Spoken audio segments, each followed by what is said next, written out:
जिलास्तरीय सर्गीफुल कार्यक्रम उद्यापित नुआपड़ा जिला खड़ियार ब्लॉक सारमहेश्वर पंचायत कुलिगा आश्रम विद्यालय सर्गीफुल कार्यक्रम उद्यापित होइछि।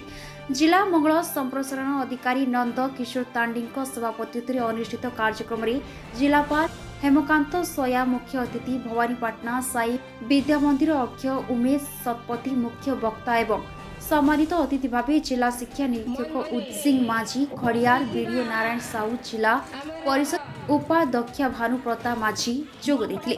एही कार्यक्रम में जिलार 45 आश्रम अंशग्रहण करथिले। डब्ल्यूईओ विद्यालय 554 जन छात्र छात्री जोग देथिले।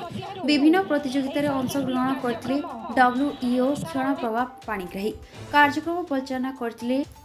एडीडब्ल्यूओ हिमांशु कुंभार, डब्ल्यूईओ कमना सूर्यकांत भोई, डब्ल्यूईओ श्यामसुंदर दरुआ, सर्गीफुल कमिटी दमन हता, सुशील पति, प्रशांत पति, प्रकाश मिश्र, प्रधान शिक्षक पीतवास जगत, रजनीकांत जोशी, श्यामसुंदर मेहेर, रत्नाकर ठेला, शुभकार माझी, ललित मंजूरी राउत प्रमुख शिक्षक शिक्षयित्री कार्यक्रम परिचालन में सहयोग करथिले।